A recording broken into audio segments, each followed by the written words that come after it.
आज मैं आपको सैम्पल प्रॉब्लम 3 जो है ये एक्सप्लेन करके बताऊंगी। और ये जो क्वेश्चन है मास और वेट पर डिपेंड है क्वेश्चन, ठीक है ना, रिलेटेड है उससे। और ये क्वेश्चन जो है मैंने क्लास 9 की साइंस की फिजिक्स की एशचांत की बुक से लिया हुआ। पेज नंबर है 99, चैप्टर का नाम है ग्रेविटेशन। तो आपको ये सैम्पल प्रॉब्लम 3 जो है मिल जाएगा।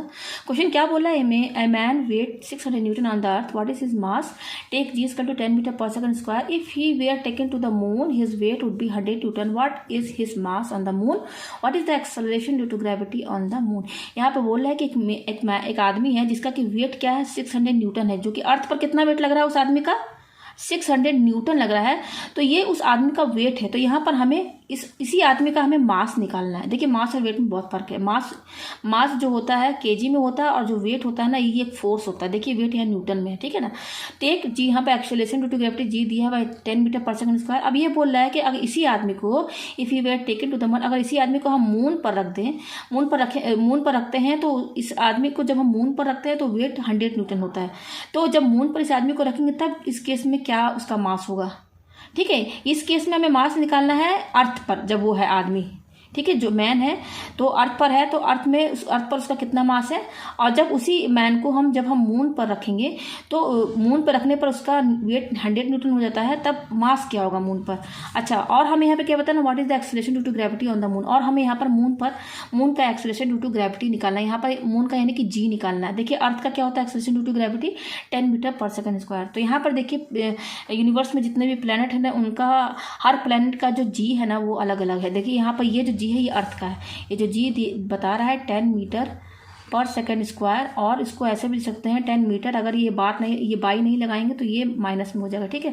तो ये जो जी है ना ये अर्थ का है। और नियरली 9.8 भी लेते हैं, 9.8 भी ले सकते हैं, 10 भी ले सकते हैं। ये क्वेश्चन में ही बता देगा क्या लेना है, ठीक है। तो ये अर्थ का है, ये किसका है, अर्थ का है। उसी तरह से मून का अलग रहेगा, और भी जितने प्लेनेट हैं सबका जो जी है ना अलग रहेगा, ठीक है। क्यों रहेगा, क्योंकि हर प्लेनेट का मास अलग है और उनका जो रेडियस है, क्योंकि हर प्लेनेट जो है उनका शेप सर्कल में है, ठीक है, नियरली सर्कल में रहता है।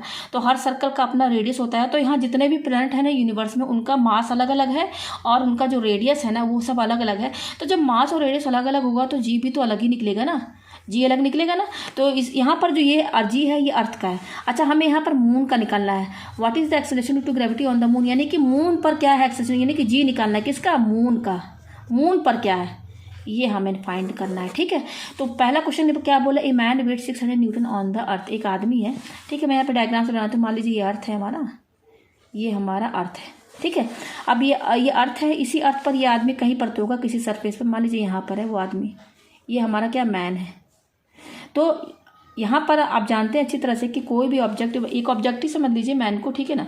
अगर कोई भी ऑब्जेक्ट अर्थ के सरफेस पर है तो अर्थ क्या करता है, अर्थ एक फोर्स लगता है ऑब्जेक्ट पर, कहाँ, towards the centre of the earth, earth के सेंटर के टुवार्ड्स उस ऑब्जेक्ट पर फोर्स लगता है, उसी को वेट कहा जाता है, ठीक है ना। अर्थ का सेंटर मान लीजिए यहाँ पर है, तो कोई भी ऑब्जेक्ट रहेगा ना उस ऑब्जेक्ट पर एक डाउनवर्ड फोर्स लगता है towards the centre of the अर्थ, और इसी को वेट कहा गया है, ठीक है ना। तो इस मैन की वजह से अर्थ पर जो वेट लग रहा है ना वो कितना दिया हुआ है, 600 न्यूटन, 600 न्यूटन। देखिए यहाँ पर वेट बोल रहा है ना, वेट, ये वेट, तो ये वेट है। तो आपने पढ़ा ना W=mg, ये फॉर्मूला m×g, यही फॉर्मूला यहाँ पर लगेगा, ठीक है। जिसमें कि ये वेट बोल दिया, वेट यानी कि W कितना दिया हुआ 600 न्यूटन। तो ये फोर्स लग रहा है अर्थ पर इस मैन की वजह से, ठीक है ना।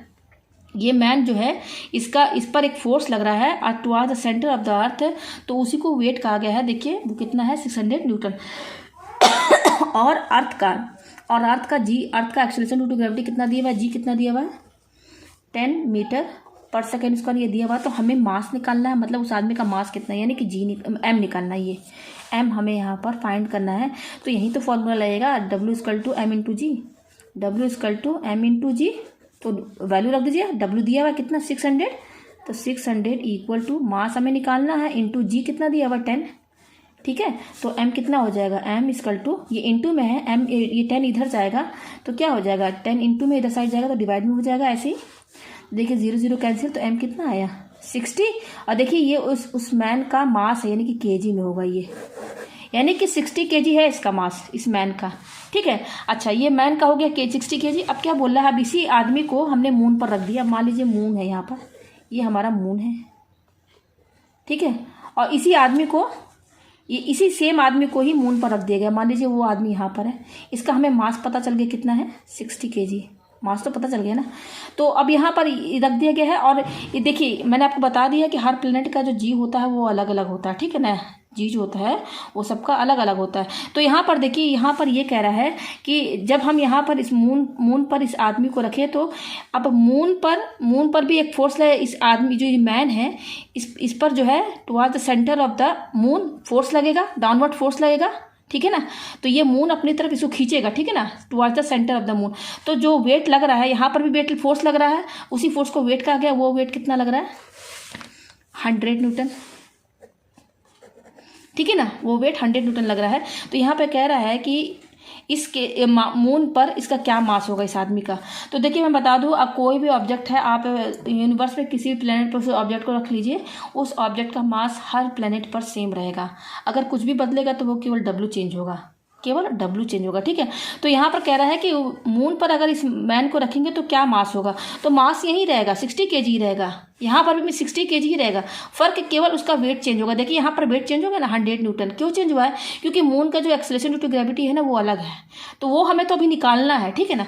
तो यहाँ पर जो आंसर होगा वो क्या होगा, mass of man on moon वो कितना होगा, वो 60 kg ही होगा, ठीक है। तो इसका आंसर क्या होगा, what is is mass on the moon, वो 60 kg ही होगा जो अर्थ पर था, ठीक है ना। अब यहाँ पे क्या बोल रहा है कि हमें मून की एक्सेलरेशन ड्यू टू ग्रेविटी निकालनी है, यानी कि जी निकालना है, ये जी हमें निकालना है। तो फॉर्मूला यही लगेगा, W=m×g लगेगा। W कितना है 100 न्यूटन, ठीक है। m कितना है 60 kg, 60 लिख दीजिए, इंटू जी हमें निकालना है। ये जो जी निकलेगा ना अर्थ मून का निकलेगा, मून पर क्या एक्सेलरेशन ड्यू टू ग्रेविटी है वो ये जी ये बता रहा है, ठीक है। तो यहाँ से जी क्या हो जाएगा, G=, ये 60 इंटू में इधर चला जाएगा तो डिवाइड में चला जाएगा, तो ये 6 कैंसिल। देखिए 2 3 6, 2 5 10, कितना आया 5/3।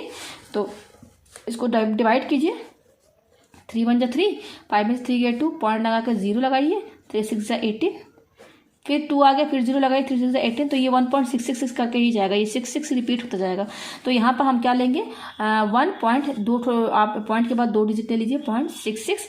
और ये जी क्या है, एक्सेलरेशन ही बताता है ना, एक्सेलरेशन की यूनिट क्या होती है, मीटर पर सेकंड स्क्वायर। तो ये हो गया acceleration due to gravity on the moon, कितना आया 1.66 मीटर पर सेकंड स्क्वायर। तो यहाँ पर आपको यही समझना है कि मास जो है, आप किसी भी प्लैनेट पर कोई उस ऑब्जेक्ट को रख दीजिए, मास हर प्लैनेट पर सेम रहेगा उस ऑब्जेक्ट का। अगर कुछ भी चेंज होगा तो वो वेट बदलेगा। क्यों वेट बदलेगा, क्योंकि हर प्लैनेट का जो acceleration due to gravity G जो होता है ना वो अलग अलग होता है, ठीक है। तो मुझे उम्मीद है कि आपको ये जो क्वेश्चन है बहुत अच्छे समझ में आ गया।